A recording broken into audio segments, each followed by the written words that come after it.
अरे सुनो, बाहर फिर वही महाजन आया है। उसके चेहरे पर चिंता साफ झलक रही थी। घर में जो थोड़े बहुत पैसे रखे हैं, क्या सच में उसे दे दूं?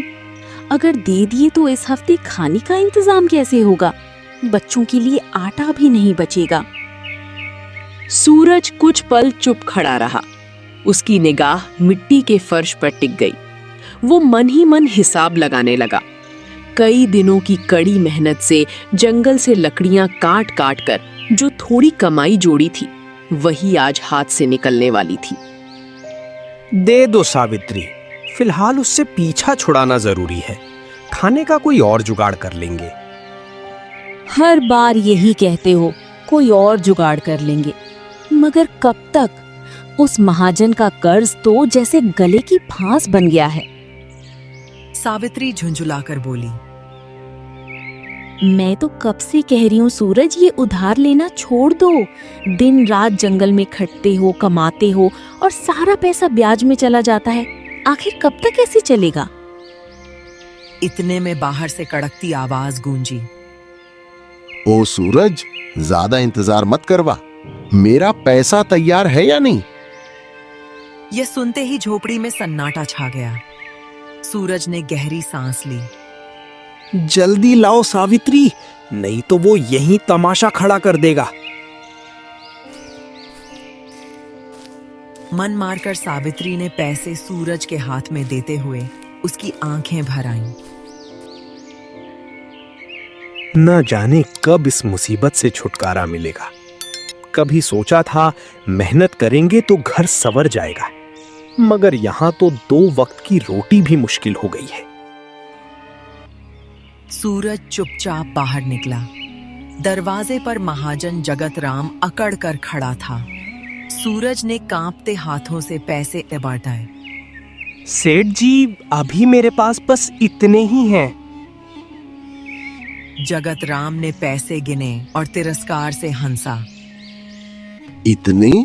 ये तो कुल रकम के आधे भी नहीं है। मेरा पूरा पैसा चाहिए मुझे।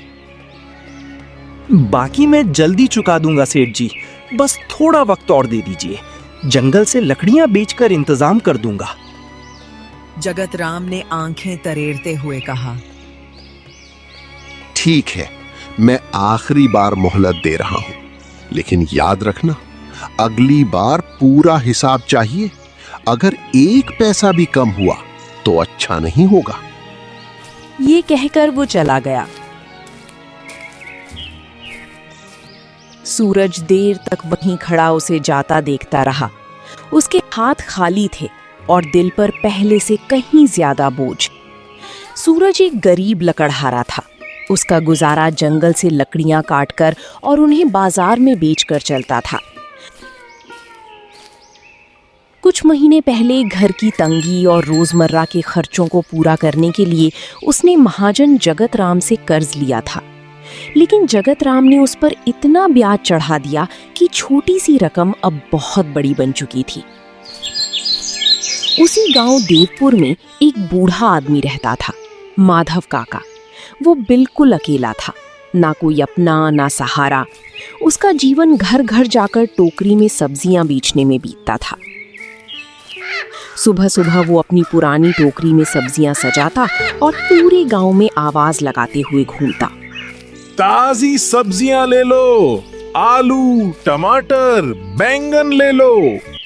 जो थोड़े बहुत पैसे मिलते, उन्हीं से उसका गुजारा चलता। उस दिन भी माधव काका अपनी टोकरी उठाकर गांव की गलियों में घूम रहा था। चलते चलते वो खुद से बड़बड़ाया। हे भगवान, आज अगर सब्जियां बिक जाएं तो शाम को खाने के लिए थोड़ा आटा ले आऊं। कल से पेट में अन्न का एक दाना भी नहीं गया। वो एक एक घर के सामने रुककर आवाज लगाता, लेकिन उस दिन कोई खरीदार नहीं मिला। गांव के लोग खुद तंगी से जूझ रहे थे। थक हार कर वो सड़क किनारे रुक गया। लगता है आज फिर खाली हाथ लौटना पड़ेगा। घर में खाने को कुछ भी नहीं है। तभी एक घर से आवाज आई। अरे काका, जरा रुकना। एक युवक बाहर आया और बोला। मुझे थोड़ी सब्जी चाहिए। माधव काका के चेहरे पर उम्मीद की चमक आ गई। युवक ने सब्जियां लेते हुए झिझक कर कहा, काका, अभी मेरे पास पैसे नहीं हैं, कल दे दूंगा। माधव काका कुछ पल चुप रहा, फिर बोला, बेटा, पैसों की तो बहुत जरूरत है। अगर घर में कुछ खाने को हो तो वही दे दो। युवक अंदर गया और थोड़े से चावल लाकर उसके हाथ में रख दिए। बस काका, बस अभी यहीं है। माधव काका ने मुस्कुराकर चावल ले लिए। कोई बात नहीं बेटा, आज इन्हीं से काम चल जाएगा। इतना कहकर वो अपनी टोकरी संभालते हुए धीरे धीरे अपने घर की ओर चल पड़ा। उसके कदम थकान से भारी थे, लेकिन हाथ में पकड़े चावल देखकर उसे तसल्ली थी कि आज भूखा नहीं सोना पड़ेगा। गरीबी का संकट अब पूरे गांव पर इस तरह टूट पड़ा था कि लोग 2 वक्त की रोटी के लिए तरसने लगे थे। देखते ही देखते हालात इतने बिगड़ गए कि हर घर में चिंता और बेबसी का माहौल छा गया। एक रात अचानक आसमान में कड़कती बिजली चमकी और जोरदार बारिश शुरू हो गई।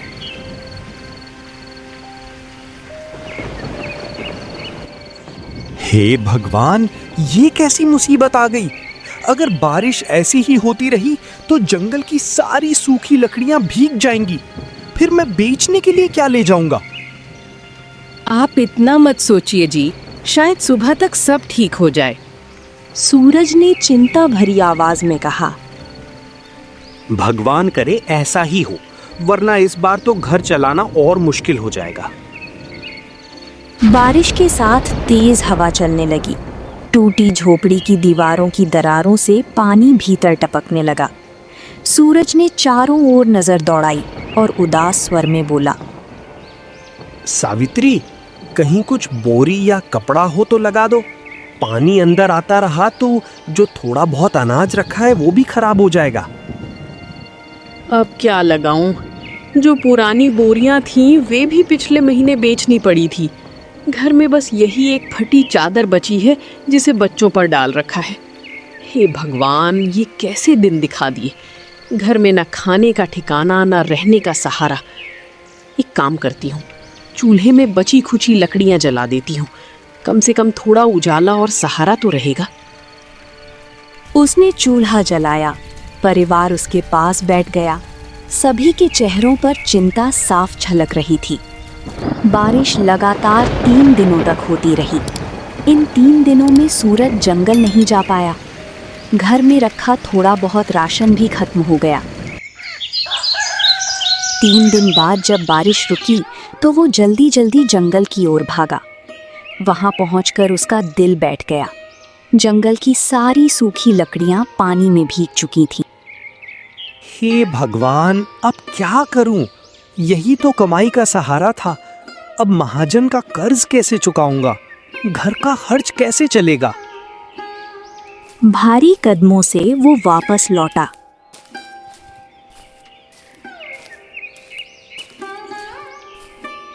सावित्री ने उसे देखते ही पूछा, क्या हुआ जी, कुछ लकड़ियां मिली?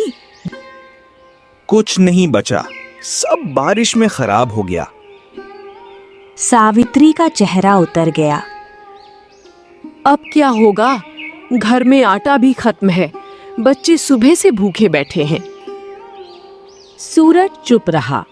कुछ देर बाद उसने टूटी खिड़की की तरफ देखा। तेज हवा अंदर आ रही थी। अब तो चूल्हे की लकड़ियां भी खत्म होने वाली हैं।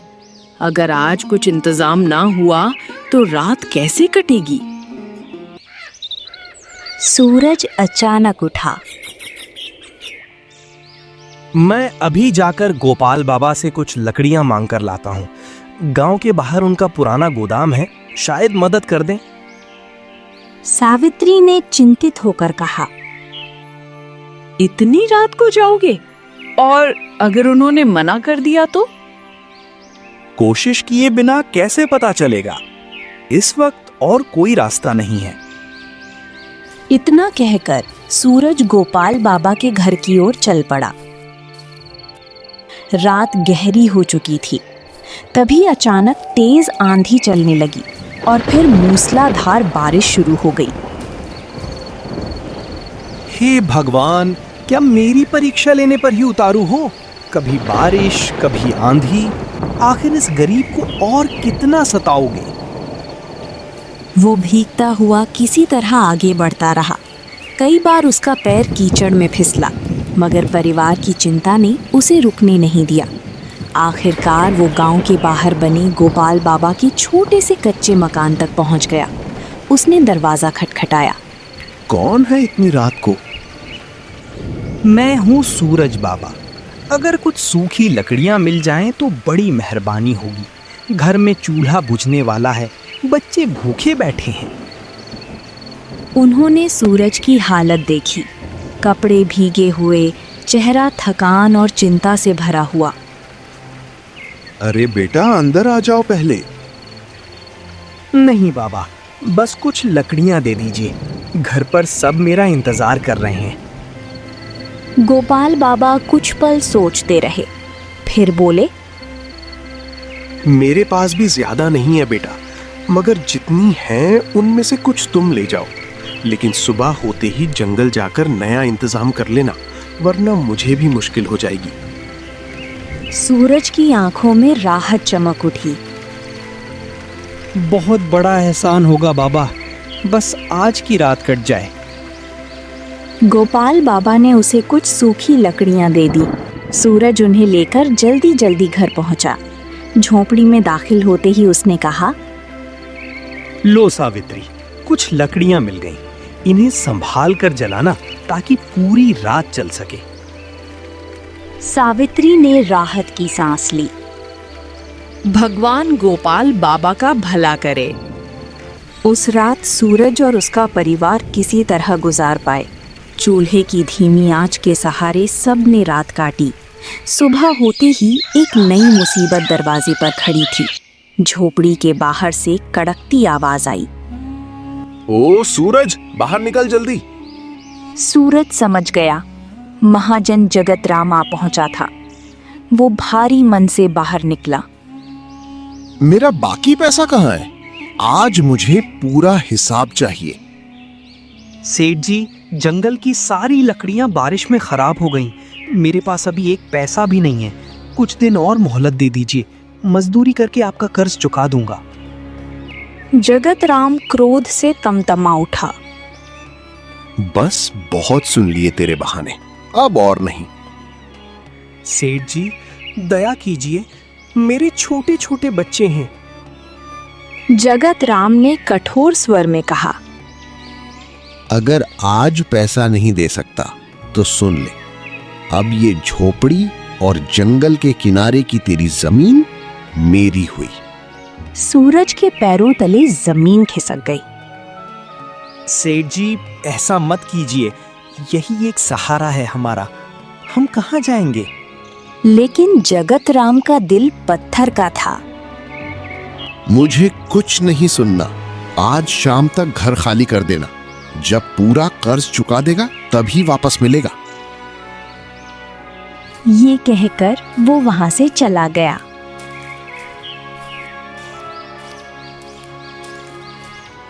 सूरज स्तब्ध खड़ा रह गया। उसे समझ में नहीं आ रहा था कि अब अपने परिवार को लेकर कहां जाएगा।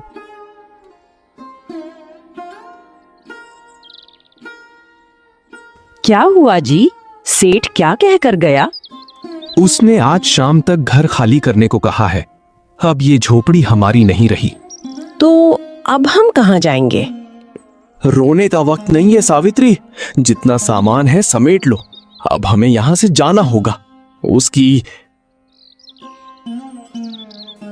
कुछ ही देर में उन्होंने अपने पास बचा थोड़ा बहुत सामान बांधा और बच्चों को साथ लेकर गांव छोड़ दिया।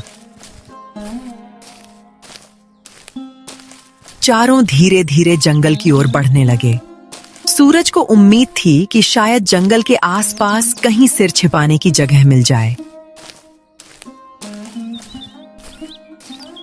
कई घंटों तक चलते चलते सब बुरी तरह थक गए। आखिरकार एक बड़े पेड़ के नीचे सूरज रुक गया। बाबा, मैं बहुत थक गया हूँ। हम अपने घर वापस कब जाएंगे? ये सुनकर सूरज का दिल भर आया। जल्दी जाएंगे बेटा, बहुत जल्दी। तुम्हारा बाबा मेहनत करेगा और हम अपना घर वापस जरूर लेंगे। सच बाबा? हाँ बेटा, तुम्हारा बाबा झूठ नहीं बोलता। आप बच्चों को दिलासा तो दे रहे हैं, मगर सच बताइए, अब करेंगे क्या? मुझे भी कुछ समझ में नहीं आ रहा सावित्री। बस भगवान से यही उम्मीद है कि वो कोई रास्ता जरूर दिखाएगा। तभी सावित्री की नजर दूर जंगल के भीतर पड़ी। वहां कुछ दिखाई दे रहा है, शायद कोई झोपड़ी है। आखिरी उम्मीद लिए वे सब उस ओर बढ़े। पास पहुंचकर उन्होंने देखा कि झोपड़ी के बाहर माधव काका थे।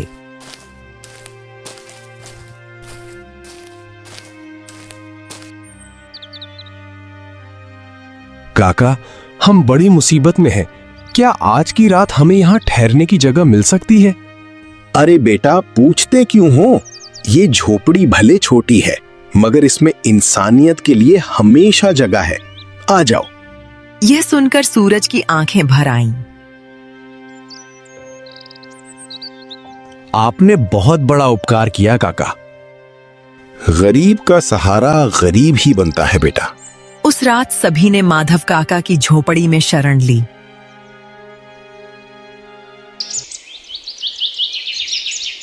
सुबह होते ही सूरज कुल्हाड़ी लेकर जंगल में निकल पड़ा। वो मन ही मन सोच रहा था, आज चाहे जितनी मेहनत करनी पड़े, लकड़ियां काट कर लाऊंगा। जंगल के भीतर पहुंचते पहुंचते वो काफी दूर निकल गया। वो पेड़ काटे ही वाला था। तभी एक साधु उसकी तरफ चलते हुए आए। साधु की लंबी सफेद दाढ़ी थी और उनकी आंखों में अजीब सी चमक थी। प्रणाम बाबा। बेटा, इतना परेशान क्यों दिख रहा है? न जाने क्यों सूरज का मन भर आया। उसने अपनी सारी कहानी उन्हें सुना दी। कर्ज, घर छीनना, बच्चों की भूख और बेघर होने का दर्द। साधु कुछ देर चुप रहे, फिर मुस्कुराकर बोले, तुम्हारी आंखों में लालच नहीं, सिर्फ परिवार के लिए चिंता है। ऐसे इंसान की मदद स्वयं ईश्वर करते हैं। यह कहकर उन्होंने अपनी झोली से एक छोटी सी पीतल की घंटी निकाली। घंटी साधारण दिख रही थी, मगर उस पर अजीब चिन्ह बने हुए थे। ये कोई साधारण घंटी नहीं है, ये एक जादुई घंटी है। सूरज हैरान रह गया। जादुई? हाँ, जादुई। जब भी सच्चे मन से इसे बजाकर अपनी जरूरत बताओगे, तुम्हें उतना ही मिलेगा जितनी तुम्हें सच में आवश्यकता होगी। लेकिन याद रखना, अगर लालच में आकर जरूरत से ज्यादा मांगा तो इसका जादू हमेशा के लिए खत्म हो जाएगा। सूरज ने कांपते हाथों से घंटी ले ली। बाबा, मैं आपका ये उपकार कभी नहीं भूलूंगा। मेरा नहीं बेटा, इसे ईश्वर की कृपा समझो। अब जाओ, तुम्हारे अच्छे दिनों की शुरुआत होने वाली है। सूरज जैसे ही धन्यवाद कहने के लिए झुका और फिर सिर उठाया, वहां कोई नहीं था। सूरज हैरान रह गया। तेज कदमों से माधव काका की झोपड़ी की ओर लौट पड़ा। उसके मन में उत्सुकता, डर और उम्मीद तीनों एक साथ उमड़ रहे थे। उसकी मुट्ठी में कसकर पकड़ी हुई पीतल की घंटी हल्की हल्की चमक रही थी, मानो उसमें सचमुच कोई रहस्यमयी शक्ति छिपी हो। झोपड़ी पहुंचते ही सावित्री घबराकर उसके पास आई। अरे, आप इतनी जल्दी वापस कैसे आ गए? सुबह तो बड़े जोश में निकले थे कि आज ढेर सारी लकड़ियां काट कर लाएंगे, और ये हाथ में क्या लिए हुए हैं? कहीं जंगल में कोई मुसीबत तो नहीं आ गई? माधव काका भी उसके पास आए। हाँ बेटा, तुम्हारा चेहरा देखकर लग रहा है जैसे कुछ बहुत बड़ा हुआ है। साफ साफ बताओ, बात क्या है? सूरज ने गहरी सांस ली और धीमे स्वर में कहा, जो मैं बताने जा रहा हूं शायद तुम लोगों को झूठ लगे, शायद तुम सोचो कि मैं कोई सपना देख कर आया हूं, लेकिन मैं कसम खाकर कहता हूं, जो हुआ है वो बिल्कुल सच है। फिर उसने बरगद के पेड़ के नीचे मिले साधु बाबा और जादुई घंटी की पूरी कहानी सुना दी। उसकी बात सुनकर माधव काका हल्का सा मुस्कुराए और बोले, बेटा, इस दुनिया में भूख इंसान से बहुत कुछ दिखा देती है। कई बार परेशानियां ऐसी कल्पनाएं पैदा कर देती हैं जो सच जैसी लगती हैं। सावित्री ने भी चिंता भरे स्वर में कहा, मुझे भी यकीन करना मुश्किल लग रहा है, मगर आपकी आंखों में जो चमक है वो बता रही है कि आपने सचमुच कुछ अद्भुत देखा है। अगर तुम्हें यकीन नहीं तो अभी इसी वक्त सच सामने आ जाएगा। उसने घंटी हाथों में थामी, आंखें बंद की और पूरे मन से उसे बजाया। फिर उसने धीमे लेकिन स्पष्ट शब्दों में कहा, अगर तुम सचमुच ईश्वर की भेजी हुई शक्ति हो तो मेरे परिवार की भूख मिटा दो। कई दिनों से इन मासूम बच्चों ने भरपेट भोजन नहीं किया। अगर मेरे मन में लालच नहीं और मेरी प्रार्थना सच्ची है तो हमें इतना भोजन दो कि आज हम सब चैन से खा सकें। घंटी बजते ही झोपड़ी में तेज सुनहरी रोशनी फैल गई।